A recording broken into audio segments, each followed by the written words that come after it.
I'm ready to go. I'm ready. All right. I don't get any readier. Wow. I know the mayor is coming up to the podium because I can barely see over the podium. This is kind of unique. I feel like a little kid. Ladies and gentlemen, welcome to the annual State of the City Address. Great to have all of you in the audience today. My name is Tom Hoffert, and I have the opportunity to serve as CEO of the Salem Chamber. And it is great that we are gathering as a community today to hear directly from our mayor on the state of our city that we each dearly love, the city of Salem. I'd like to thank our partners who work with, in collaboration, all three groups, the Salem City Club. Ron, would you mind standing? And Ron Ekus, ladies and gentlemen. Ron is wonderful to work with, and if you are not a member of Salem City Club, I encourage you to reach out to Ron, myself. How about if you're a member of City Club, would you please raise your hand? Keep your hand up. If you are not a member of City Club, any of the people with their hand up would be happy to tell you more about Salem City Club. Our second partner is our friends at Downtown Rotary. If you're, yes. This meeting takes place in the traditional Rotary spot, and if you know anything about Rotary, we're not fining anybody today. So today is a fine-free day. However, no announcements, but we are welcoming our friends of Rotary. If you are with Salem Downtown Rotary, will you please raise your hand? Ooh, great showing, you guys. To learn more, oh, by the way, keep your hand up if you're a Downtown Rotary member. If you'd like to learn more about Salem Downtown Rotary, talk to one of the people with their hands up right now. All right. Thank you so much to the Downtown Rotary for partnering. And finally, the Salem Area Chamber of Commerce. We revolve every 3 years this event through the three organizations. They work in great partnership. If you are with the Salem Chamber, would you mind raising your hand? Great job. One of the things as hosts we're able to do is introduce our group of shareholders. And I'd like to thank and announce the name of our board members who are here today. I don't think I missed anyone. But we are joined by Salem Board of Directors. These are 100% volunteer positions advocating for small businesses in this community. Joining us today is Jennifer Martin, Katya Mendez, Ryan Collier, Jeff Miller, Laura Dorn, Brandon Blair, Jeff Dunn, Kathy Gordon, Jonathan Castro Monroy, Ryan Dempster, City Councilor Julie Hoy, Eric Templeton, and President-elect Mike Herron, and finally, our president, who I will soon introduce, Mrs. Wendy Valise. Thank you to the Salem Chamber Board.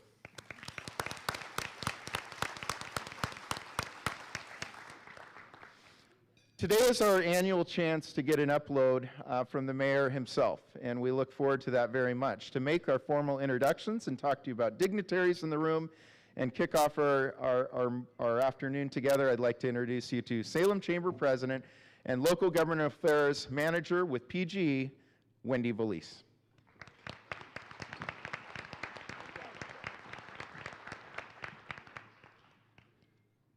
Hello, good afternoon, bienvenidos. Thank you, Tom. As Tom mentioned, I'm Wendy Valise, and I have the honor this year of serving as president of the Salem Chamber Board. Before we get the program started, let's take a moment to thank our McKay High School String Quartet. Yeah.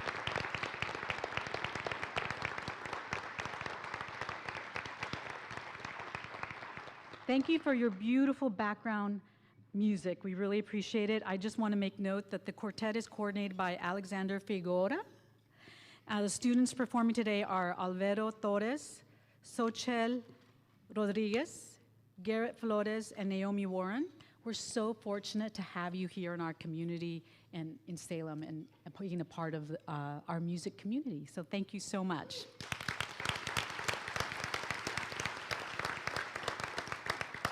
And now I'd like to welcome Confederated Tribes of Grand Ronde Tribal Councilwoman Cheryl Kennedy to the podium for our invocation, and then we'll be followed by the Pledge of Allegiance. So if you wouldn't mind, would you please join me in standing for both?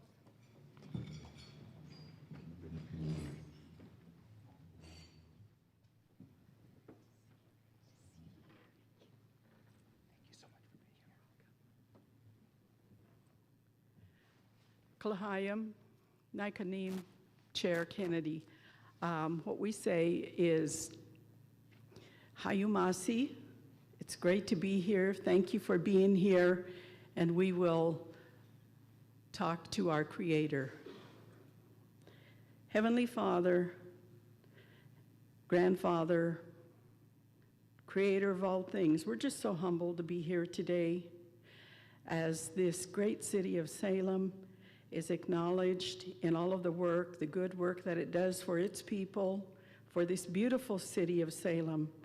We're so thankful for the mayor, his family, all of his staff, all of the esteemed leaders that are gathered here together to make this world a better place to live in. We're so appreciative of that. We ask for your favor on them, for your guidance, for your wisdom. We're so thankful for our land.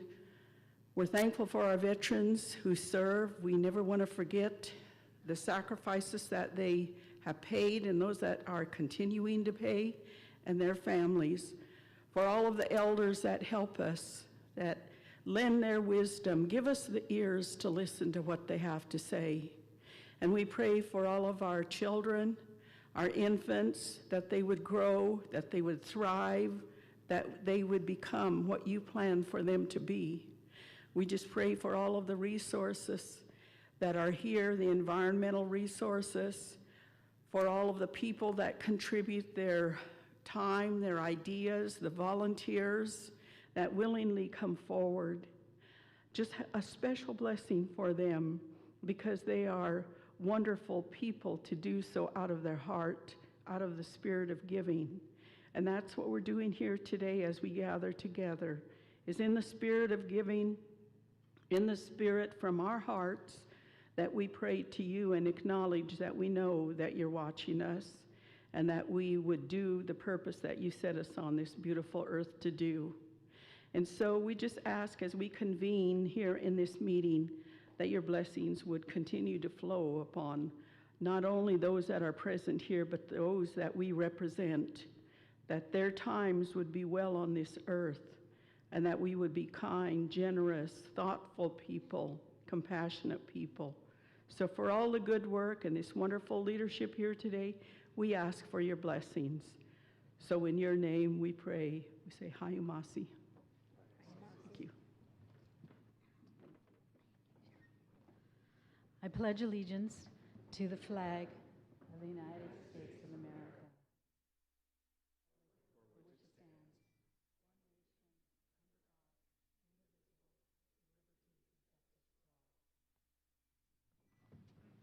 Thank you. Mayor Hoy will be introducing the Salem City Councilors present in just a moment, but before that, we'd like to take a moment to introduce some of our local elected and state leaders who are joining us today. And we'll start with Marion County Commissioner Kevin Cameron,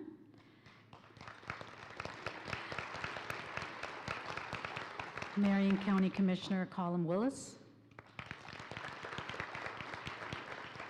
Marion County Commissioner Danielle Bethel,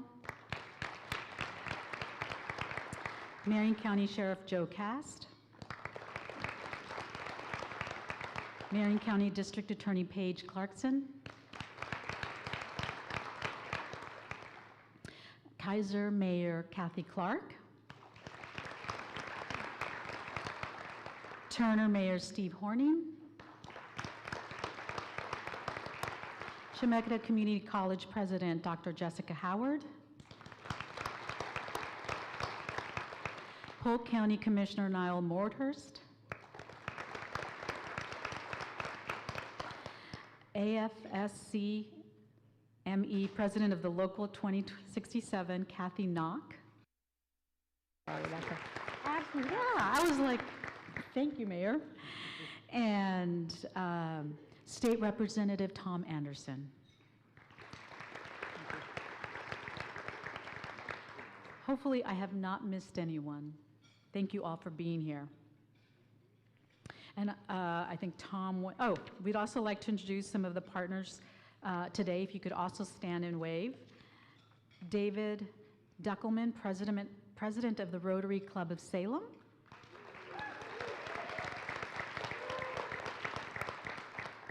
And Allison Kelly, President-elect of the Rotary Club of Salem. Thank you for your partnership. And also President of the Salem City Club, Ron Ikas. Thank you, partners. It's a wonderful event to partner with you. Now it is my privilege and honor to introduce our mayor, Chris Hoy, to deliver his first State of the City address. But here's a little bit before we get started, because, you know, we have to say a little bit about you, Chris. So Salem Mayor Chris Hoy took office November 2nd, 2022, after serving as Salem City Councilor for Ward 6 since March 2017. He is a fourth-generation Oregonian. He grew up on the Oregon coast, where his family was one of the earliest Dungeness crab processors. He graduated from Willamette University with a Bachelor of Arts in Political Science with a minor in English before beginning his 30-year career in law enforcement. Chris was an undersheriff in Clackamas County when he retired in the spring of 2019. Some of the highlights of his career include helping people with mental illness avoid criminal penalties for low-level offenses. He oversaw a residential alcohol and drug treatment program and started a program dedicated to treating drug-addicted women through trauma-informed care. He was first elected to the Salem City Council in a special election March 2017 and was re-elected in May of 2018. He was elected president of the City Council by his peers. He has been elected by his peers every year since 2019. In that role, Chris served as the chair of the Salem Housing Authority. Chris has led the council's efforts, what? Sorry, I was talking to Virginia. Oh my goodness. No passing notes while the teacher is talking, I guess. Sorry. Chris has led the council's, I thought you were correcting me, and I'm like, did I get something wrong? Well, I sort of was because I'm not the council president this year. No. Thank you. Our current city council president is Councilor Stapleton. Thank you for that. Has led the council's efforts to address the shelter crisis and serves as the vice chair of the Mid-Willamette Valley Homeless Alliance. Chris was appointed to the state legislature in December 2021 to fill the remainder of the term for House District 21. Please join me in welcoming Salem Mayor Chris Hoy. Thank you.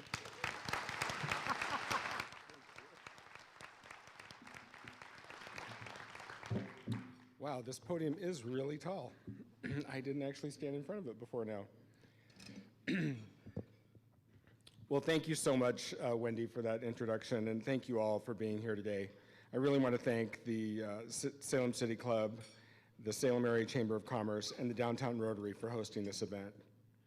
Before I begin, I'd like to take a moment to share my appreciation and thanks to several people. First and foremost, I'd like to thank our frontline city employees who do the outstanding work of making Oregon's capital a wonderful place to live and do business.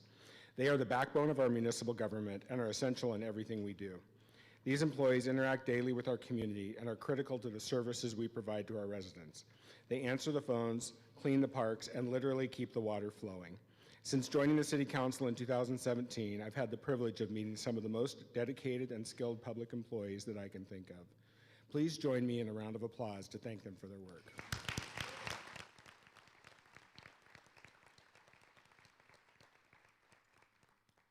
I'd also like to, what happened to the microphone? Oh, there it goes. Sorry about that. I'd also like to thank our department directors and all of you for being here as well.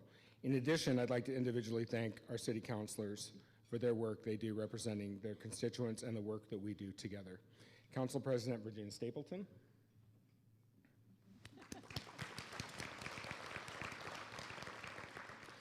Councilor Linda Nishioka. Councilor Trevor Phillips. Councilor Deanna Gwynn. Councilor Jose Gonzalez, Councilor Julie Hoy, Councilor Vanessa Nordyke, Councilor Mickey Varney, and I'd also like to thank Keith Staley, our city manager.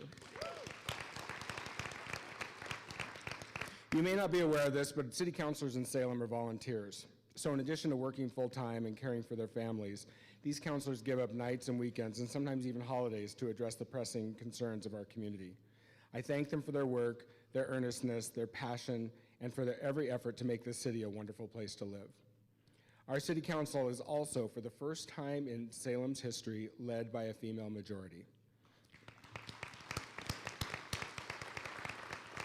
As women across the country continue to fight for equal rights, I think this milestone is worth celebrating.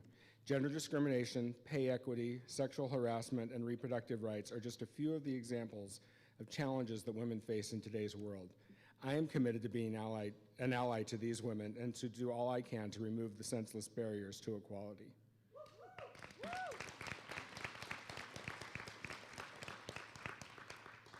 Two days ago, we celebrated the end of winter and the beginning of spring here in the Cherry City. We will soon see the cherry blossoms return and our valley will begin to bloom. In nature, spring brings a sense of renewal and of opportunity. With our city too comes the same sense of a new season, a new beginning. We have a new city manager, we have several new city councilors, and I'm fortunate enough to serve as the 60th mayor of Salem. It's a time of fresh ideas and for an earnest look at what we have achieved and where we have more to do. I'm proud to report that Salem is a strong, diverse, and evolving community. We continue to grow as new residents and new businesses make their way to our beautiful valley. We are making strides in all areas of our strategic priorities, responding to sheltering crisis, planning for our future, engaging our community, and sustaining infrastructure and services. Last fall, Salem residents approved a $300 million investment in our community that will allow us to improve and build new streets, sidewalks, bike facilities, and parks, purchase fire engines and equipment, establish an affordable housing fund, construct 2 new fire stations, purchase sites for affordable housing, establish 2 branch libraries, construct earthquake safety upgrades to the Civic Center, and enhance information technology to provide cybersecurity for city infrastructure. I'd like to thank our residents for their support of this bond.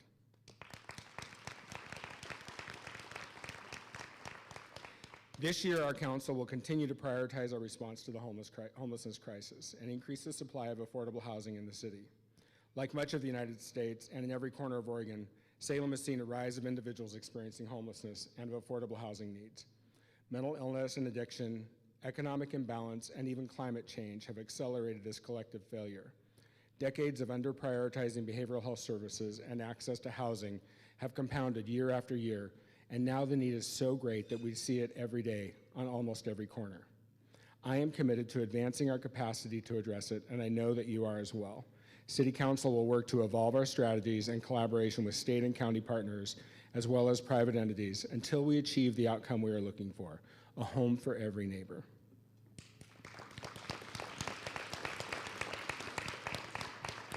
Maya Angelou said, "The ache for home lives in all of us, the safe place where we can go as we are and not be questioned."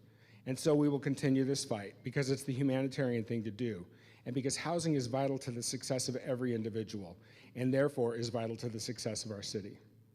You can't find a job or go to school, care for a loved one, or recover from illness if you don't have a home. It's a place that we all deserve. At the end of the day, we all want a place to go home to. For too many Salem residents, their home may be a tent on the side of a road, a mattress in a warming shelter, or the cold fear of staring into the darkness with nowhere to go.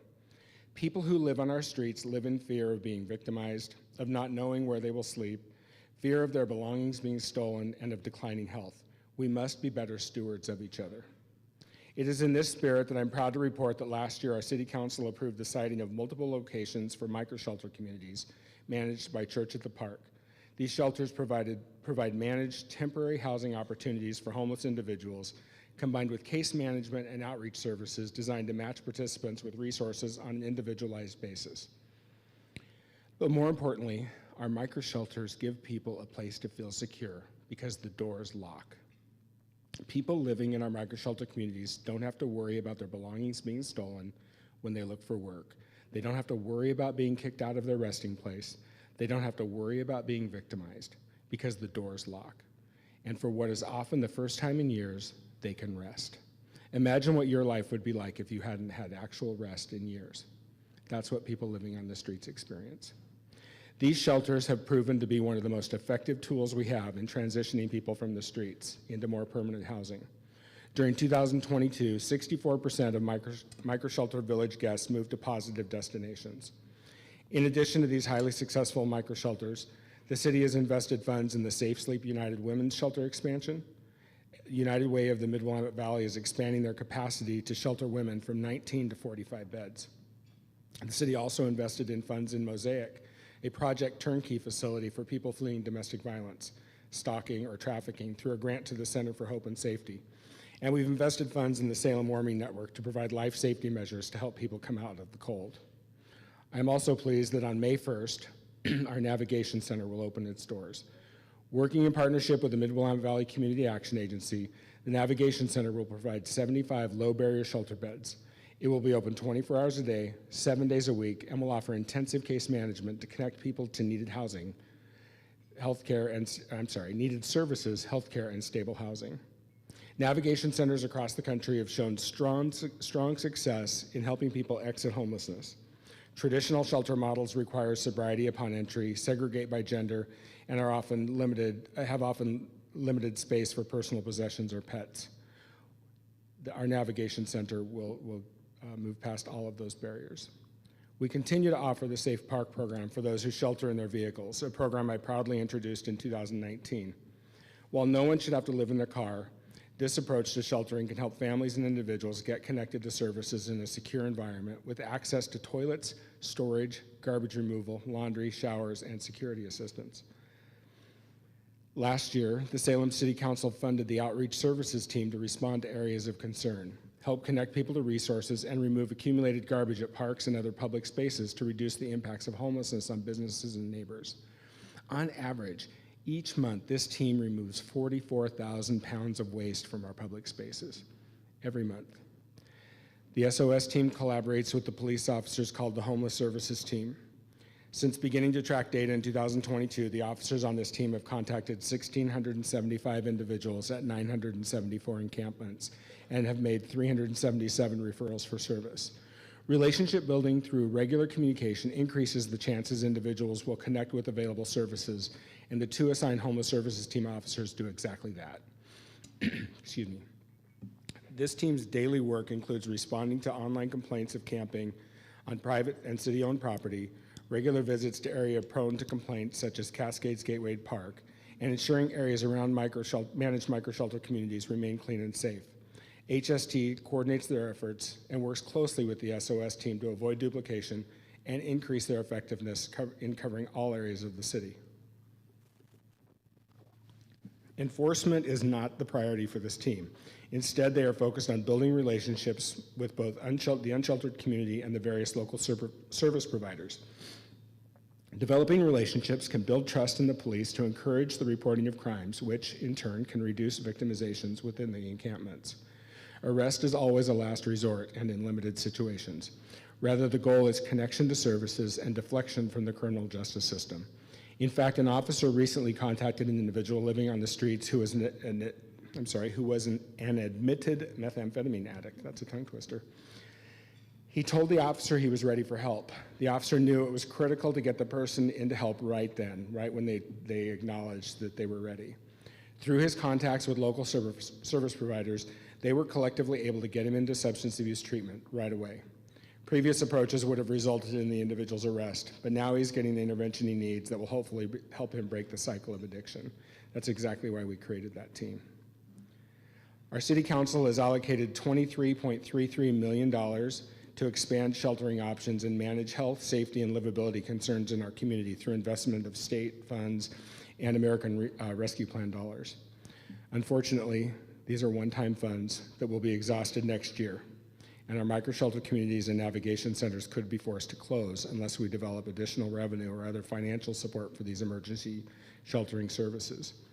We've been lobbying our state and federal elected officials for financial support so we can keep these beds available for as long as possible.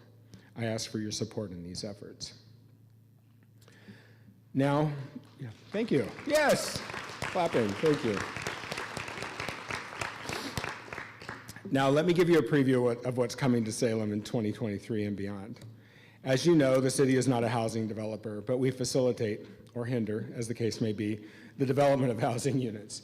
Because we're committed to facilitation and not being a barrier, we want to remove the barriers to development as much as possible. So we are conducting a housing needs analysis to identify and remove barriers to housing development. I know our friends at the Home Builders Association are happy to hear about that. Housing construction in Salem remains strong. Subdivisions and large multifamily complexes have been robust. There was an increase in formal inquiries about the multifamily developments last year compared to 2021. Of the approximately 1,700 unit permits that were received in 2022, 575, or about 1/3 of those units, are reserved as affordable housing. And the city is in early discussions with representatives from the Truett Brothers property to turn that property into an exciting multifamily mixed-use development with more than 300 units. This development will embrace the river and waterfront and revitalize the area of North Downtown in a really historic fashion.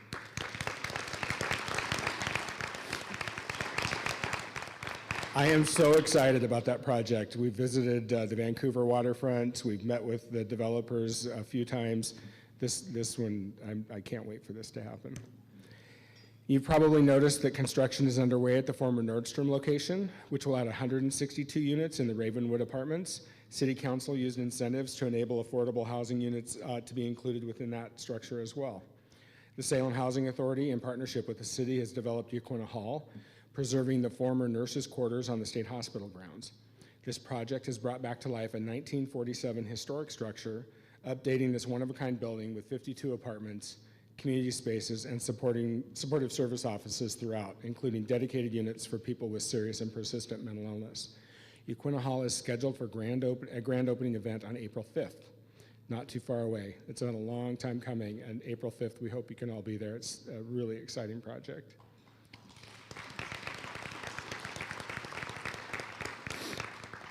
In the Battle Creek area of South Salem, Mahonia Apartments will break ground tomorrow and will bring 313 intergenerational affordable housing units to South Salem, which is really exciting. The ground floor is reserved for people 50 plus. The rest of the facility is for families, and then there's some really intentional programming that will help people live together and work. I think it's going to be a really amazing facility.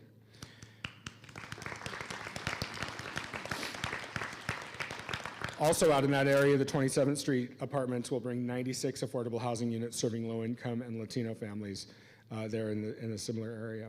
Also in South Salem, the Housing Authority renovated and modernized South Fair Apartments.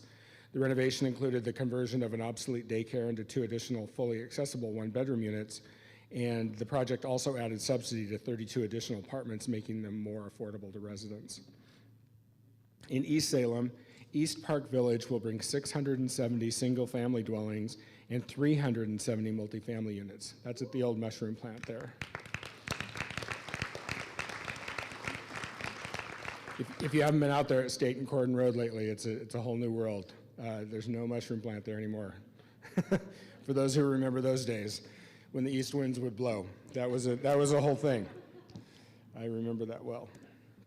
In North Salem, the Salem Housing Authority is building Sequoia Crossings, which is a permanent supportive housing project for families. And it's a project that's drawn on lived experiences throughout the design phase. Design of Sequoia Crossings has taken a trauma-informed lens to help create a welcoming and inviting 60-unit complex, beautiful calming landscaping, and community space that allows for multiple on-site service providers. Now let's talk about downtown. Excuse me. A vibrant and re-energized downtown is a priority of mine, and I'm pleased to report that we're well on our way to that goal. One indicator of a vibrant downtown is a lack of available on-street parking spaces. And if you've been downtown recently, you know that's the case. There is no place to park on the street a lot of times. Our downtown business owners, workers, and patrons have asked us to fix the parking situation. So that's what we're doing. We recently instituted 24/7 security in all downtown parking garages, which is really important. We've made Marion Parkade safe again by removing residents from stairwells and elsewhere, and staff is working on a proposal to institute paid parking on street downtown. Stay tuned for more on that in the months ahead. Our small businesses need it. They need spaces to turn on, and paid on-street parking is how you make that happen. As more and more people move downtown, and as the evening scene grows, as Salem comes of age, paid parking is inevitable. Downtown has seen a surge of interest regarding properties that have been vacant and are underutilized. In fact, just across the street from here, the Holman Hotel is opening later today. So that is a really exciting place. If you haven't been there yet for a visit, you need to go there. It's beautiful. Demolition of the former Union Gospel Mission, Saffron Supply, and ABC Music is done. These combined properties are currently owned by the Urban Renewal Agency, and we'll be putting them out on the market for redevelopment. We'll be able to control how that goes since we purchased those lots. Several other properties are in the process of being sold, and multiple spaces are in the final stages of leasing to new tenants. All these changes will bring increased vibrancy to downtown Salem. This year, we also look forward to working with property owners and developers to support new uses in the JCPenney building, the former Wells Fargo site, or the pit, or the hole in the ground, whatever you like to call it, and Liberty Plaza. We're really excited about some new energy happening there. In West Salem, we've engaged the Urban Land Institute to finally develop a vision for the Edgewater District that will create a West Side urban center with housing and retail in an area that's been ravaged by industrial blight for many years. The city is also constructing improvements to 2nd Street Northwest, which should begin later this spring. This work should enhance development in the Edgewater district significantly. At the airport, City Council has unanimously approved funding to prepare for commercial passenger air service.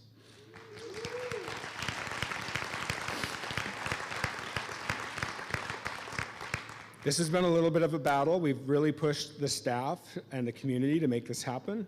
And now we're in the process of signing a contract with our first airline, which will initially serve the Los Angeles basin with flights expected to start really soon. I've been saying by the 4th of July, I still believe that's a good date, which means that we have to make an announcement any day for our flights to actually start by the 4th of July. So we're hoping that's gonna happen. Commercial passenger air service to Salem will provide direct access to Oregon's wine country, world-class recreation, and one-of-a-kind cultural assets, which will increase visitor spending in the region and provide additional jobs, local jobs, and support for local businesses. We're grateful for our partners at Marion County for their financial assistance in helping the airport come to fruition as well. While we understand it is a risk, the public-private partnership with the city, the Chamber of Commerce, and Travel Salem is providing a rebirth at our airport. We're attracting new businesses, and the school district has purchased a hangar and will soon have an airport-based C-Tech drone program at our airport, which is really exciting.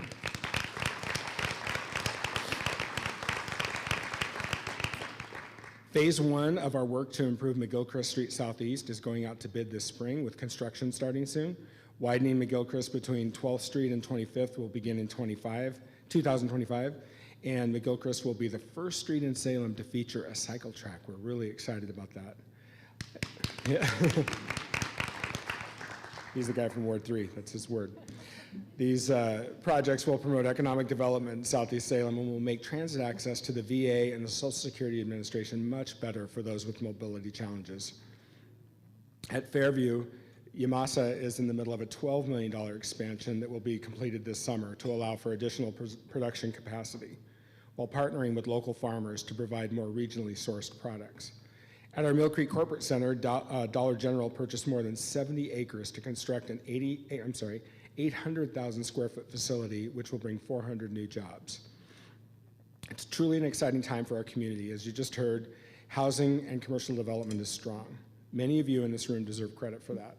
From policymakers to business leaders, you have helped shape this city into a welcoming community that is attracting more and more people. Thank you for your partnership to make that happen. In public safety, the City Council has begun additional investment in our police department by adding 8 new positions this last year. Chief Womack continues to effectively lead our police officers with integrity and a commitment to community policing. His vision of a 21st century police department with officers who reflect our community and that prioritizes relationships with residents and businesses is well on its way to fruition. Chief Womack's belief holding law enforcement accountable is shown in his advocacy for body-worn cameras and through his procedural justice training that he requires of all staff. In January, the department launched an online transparency portal to increase trust and legitimacy with the community. By openly sharing data, policies, reports, and other information that directly impacts the city, the department strives to engage residents in knowledge sharing while demonstrating openness and accountability. Through new collaboration with federal level partners, Salem PD established the State Streets Task Force with the goal of focusing on investigating and stopping violent crimes and major narcotics trafficking in our city. The enhanced federal level resources magnify the work done by the 5 detectives of the Strategic Investigations Unit.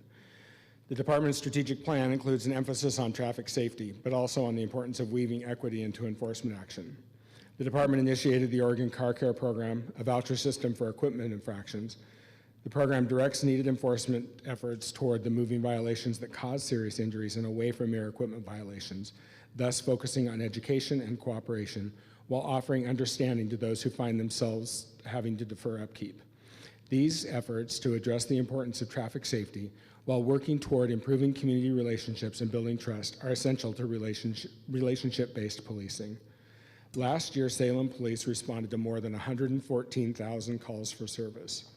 They arrested 416 drunk drivers, handled 130 child abuse cases, 74 bomb squad callouts, seized 493 illegal firearms, more than 237,000 fentanyl pills, and 426 pounds of meth, cocaine, and heroin. Please join me in thanking Chief Womack and his officers for a job well done.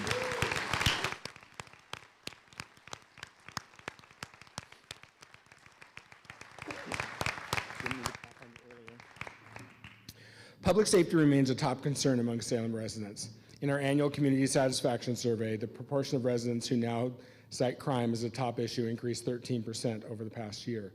Chief Womack and his officers have done a tremendous job with limited staff, but they simply do not have the resources to adequately address the needs of our growing city. To achieve a reduction in crime, manage an increase in call volume, and to ensure adequate response times, he needs more officers and more support. Last year, City Council hired an independent firm to analyze our staffing needs throughout the city, and that report shows that we need to add at least 70 new officers to our streets. We can't afford it, but we need to. But let me be clear, if we want to increase the safety of our city and see a reduction in crime, if we want relation-based policing, if we want safer neighborhoods and safer streets, we need additional revenue for public safety. I implore you to join me in this advocacy. The Willamette Valley Communications Dispatch Center continues to be the second busiest 911 center in the state, processing over 400,000 calls for service each year. 29 agencies from around the valley and the Oregon coast are dispatched by the dedicated staff at the center. These dispatchers are the first responders and do a great job of communicating during emergency situations. Our Salem Fire Department, led by Chief Mike Niblock, continues to serve our community well. 2022 was a busy year for them, with 31,319 requests for service, which is an increase over the previous year. Salem Fire Department and Salem Fire Foundation continue their great work of teaching CPR and AED to all the 8th grade students in the Salem-Keizer School District. Approximately 3,500 kids a year receive this training, and since the program's inception in 2015, more than 20,000 kids have received life-saving training. There have been 3 documented cases of lives saved by students in this program. That's really remarkable. Thank you, Chief.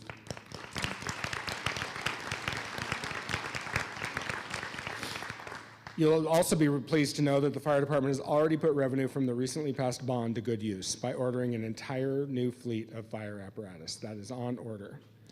Unfortunately, the bond does not provide revenue for the hiring of firefighters, and we are in desperate need of them. Since 2010, our population has increased 15.8%, and call volume has increased 86.7%. That's not good math. The firefighters available to respond to that near doubling of calls has not increased.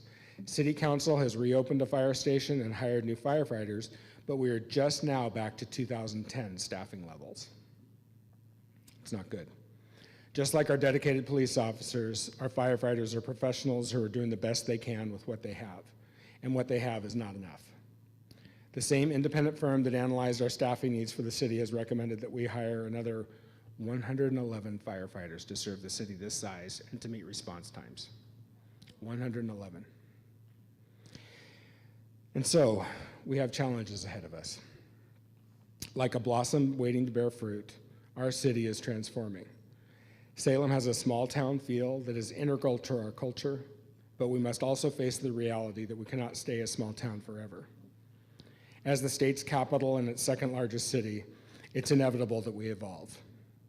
Adapting to this 21st century reality will allow us to shape it rather than it shaping us. I know the last few years have been trying for much of America and for much of Oregon. A culmination of national and local challenges has exhausted our patience. Partisan politics has created unprecedented levels of tension and mistrust of our neighbors, our schools, and of every level of our government. The gaslighting and endless arms race of our political discourse has frayed the very fabric of our democracy, but partisan politics hasn't been the only thing straining our resolve. Since 2018, Salem residents have endured algae blooms, heat domes, ice storms, wildfires, and a global pandemic that has reshaped our entire culture. Some families lost loved ones, others lost jobs. Some lost their homes or businesses. But in Salem, we came together. The Chamber of Commerce launched Salem Eats, a Facebook group aimed at highlighting local businesses that stayed open and served food. Within weeks, it had tens of thousands of followers as residents flocked to support our small businesses.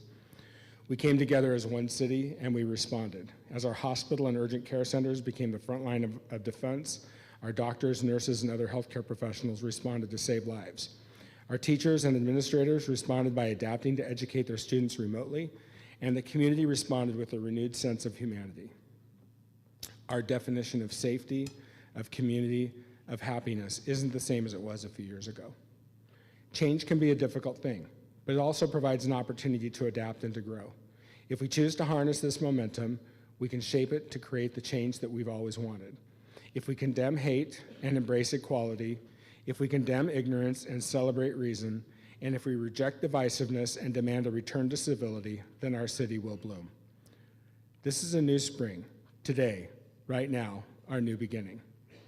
It is our constant rededication to a faith in each other that makes us Americans. Our belief that a united people can accomplish anything.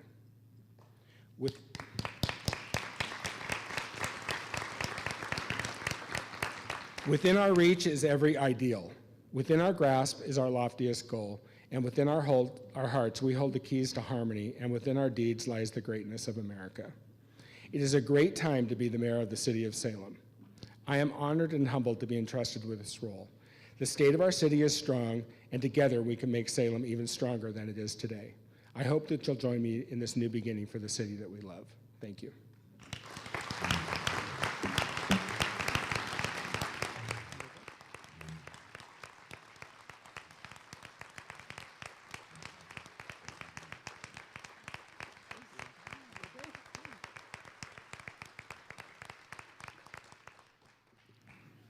Thank you, Mayor Hoy.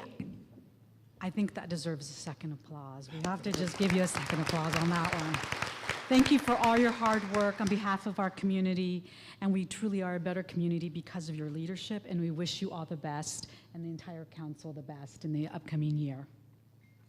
Now, on behalf of the Salem Area Chamber of Commerce, the Rotary Club of Salem, and the Salem City Club, I also want to thank the following partners.